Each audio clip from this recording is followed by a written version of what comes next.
So hey guys, this is the boy Aman Rathore and very welcome in Aman Rathore channel. Guys अगर आपको हमारा video अच्छा लगे तो प्लीज सपोर्ट करें। वैसे तो हम अपने चैनल पर एजुकेशनल टॉपिक्स को लेकर अवेयर रहते हैं, जिससे हम और हमारे युवा इंडिया के एक अच्छे सिटीजन बन सकें। क्योंकि देखिए हर एक देश में प्रत्येक युवा की ये जिम्मेदारी होती है कि वो अपने देश का एक अच्छा नागरिक बने। सो ये तो कुछ हो गई शुरुआती बातें, लेकिन हम आज आपके सामने लेकर आए थे एक ऐसे टॉपिक पर मैं चर्चा करने वाला था आपके सामने, जो बेहद छाया हुआ है, चंद्रयान 3। तो इसकी हिस्ट्री बताएंगे आपको, और इसके अलावा इससे रिलेटेड एजुकेशनल पार्ट्स को भी वीडियोस में इंक्लूड करूंगा, और हम जानेंगे कि क्यों आवश्यक है हमारे लिए ये सब जानना।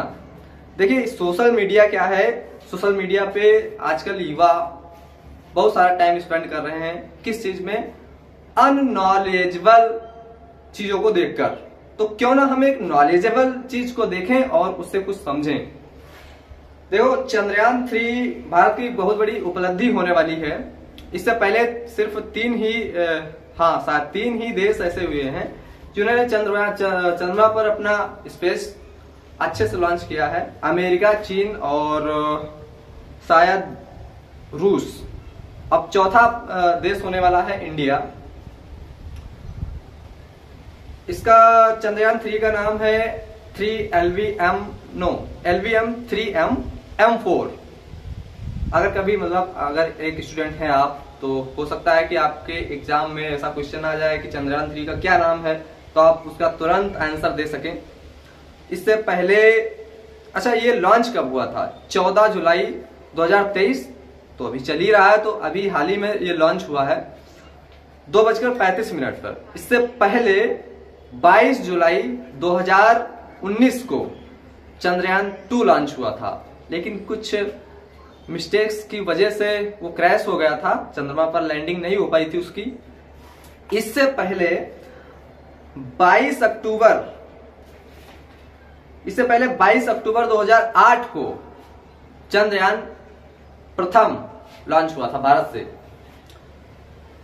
तो ये उपलब्धियां हैं इंडिया की, और जहां तक 42 दिन बाद ये चंद्रमा पर लैंड कर जाएगा, और जब लैंड कर जाएगा तो पूरे विश्व में भारत की चर्चाएं होंगी। अच्छा इसके लैंडिंग में काफी प्रोसेस है, 42 दिन लगता है इसको चंद्रमा पर पहुंचने में। हालांकि हम सभी को पता होना चाहिए कि चंद्रमा से पृथ्वी की जो दूरी है वो 3 लाख किलोमीटर है, 3 लाख किलोमीटर। लेकिन इसका प्रोसेस कुछ इस तरीके से है, ये जब चंद्रयान 3 पृथ्वी से छोड़ा गया था इसको लैंडिंग करने के लिए, तो 16 मिनट बाद ये जियोसिंक्रोनस ट्रांसफर हुआ था। जियोसिंक्रोनस क्या होता है? देखो पृथ्वी की लेयर्स होती हैं। कैसी लेयर्स? जैसे आप जियोग्राफी में कक्षा 6-7 में पढ़ते होंगे, समताप मंडल, क्षोभ मंडल, मध्य मंडल। अच्छा इसी में एक बहुत इंपॉर्टेंट लेयर है ओजोन लेयर। ओजोन लेयर क्या है? ओजोन लेयर सूर्य से आने वाली पराबैंगनी किरणें, जिनको वो 90 से 99% तक अवशोषित करता है। आप जानते हैं कि पराबैंगनी किरणें कितनी खतरनाक होती हैं मानव जीवन और जीवधारियों के लिए। या अगर मानव जीवन और अनेक जीवधारी जो है अगर इन पे पड़े तो उनको कैंसर हो सकता है। यानी कि अगर पराबैंगनी किरणें पृथ्वी पर आने लगे, इनको आने से बचाता कौन है? इनको आने से बचाती है ओजोन लेयर। ओजोन लेयर क्या है? पृथ्वी से 15 किलोमीटर की ऊंचाई से ओजोन लेयर शुरू हो जाती है और 15 किलोमीटर तक रहती है। यानी कि पृथ्वी से 30 किलोमीटर की ऊंचाई पर खत्म हो जाती है। यानी कि 15 से 30 किलोमीटर, 15 किलोमीटर की ऊंचाई में ओजोन लेयर होती है। जो आप सुनते होंगे एक्सरेज, गामा किरणें, अल्फा किरणें। एक्सरे किरणें क्या होता है कि आप एक्सरे करवाने जाते होंगे, आप शायद आपको कभी ऐसा मौका मिला हो, या आपके फैमिली में हो, आपके पड़ोस में हो, अगर आप कभी एक्सरे करवाए होंगे तो वो क्या करता है, एक्सरे पड़ती हैं और आपके जो बोन्स होते हैं उनको कैप्चर कर लेता है, और उसको कैप्चर करने के बाद में आपको रिजल्ट दे देता है।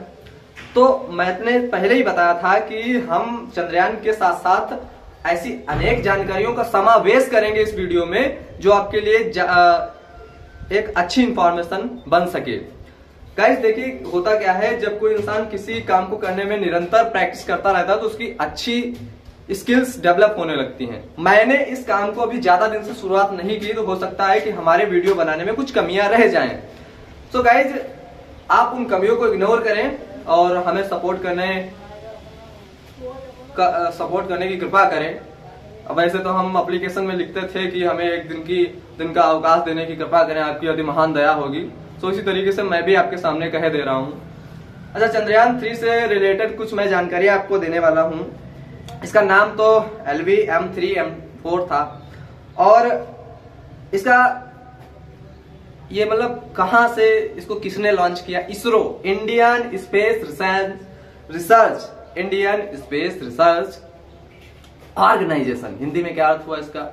भारतीय स्पेस रिसर्च मतलब खोज, ऑर्गेनाइजेशन मतलब संस्थान। तो इसको भारतीय रिसर्च संस्थान के द्वारा इसरो, मतलब इसरो तो आप लोग जानते होंगे। सो गाइस, इसरो का मुख्यालय बेंगलोर में है और इसमें 17,000 साइंटिस्ट एंड कर्मचारी काम करते हैं। 17,000, आप सोचिए कितनी बड़ी मात्रा में यहाँ पे ज्ञानी पुरुष लगे हुए हैं इसरो संस्था के अंतर्गत। बीच में हमको वीडियो पॉज करना पड़ा, कुछ प्रॉब्लम आ गई थी। इसके अलावा हम आपको बता दें कि चंद्रयान कई पार्टों में है। मतलब चंद्रयान 3 LV-M3M4 है, इसके कई पार्ट हैं। इसके पार्टों में अगर आपको मैं बताऊं तो प्रपोल्सन मॉड्यूल, अच्छा इसका कुल वेट कितना? 3900 kg। मतलब 3900 kg क्या होता है? 39 क्विंटल, इतना इसका वेट है। लेकिन ये वेट धीरे धीरे कम होता जाएगा।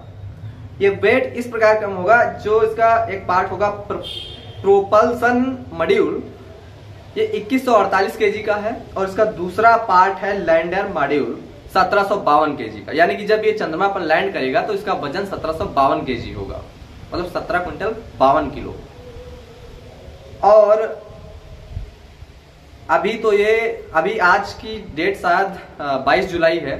सो अभी ये पृथ्वी का ही चक्कर लगा रहा है। ये जो LV-M3M4 चंद्रयान 3 है, ये पृथ्वी की ही परिक्रमा कर रहा है, क्योंकि इसको पृथ्वी की परिक्रमा करने में 22 दिन लगेगा। उसके बाद में ये 13 दिन तक चंद्रमा के चक्कर लगाएगा।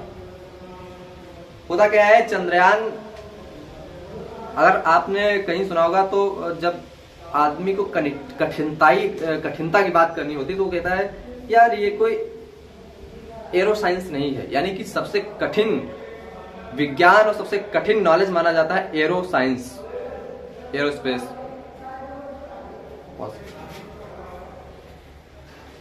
इसरो चीफ एस सोमनाथन के अनुसार 23 अगस्त की शाम को 5:43 पर यह पृथ्वी पर लैंड करने की इसकी संभावना है। और इसी के साथ साथ वीडियो को एंड करते हैं। धन्यवाद, जय हिंद।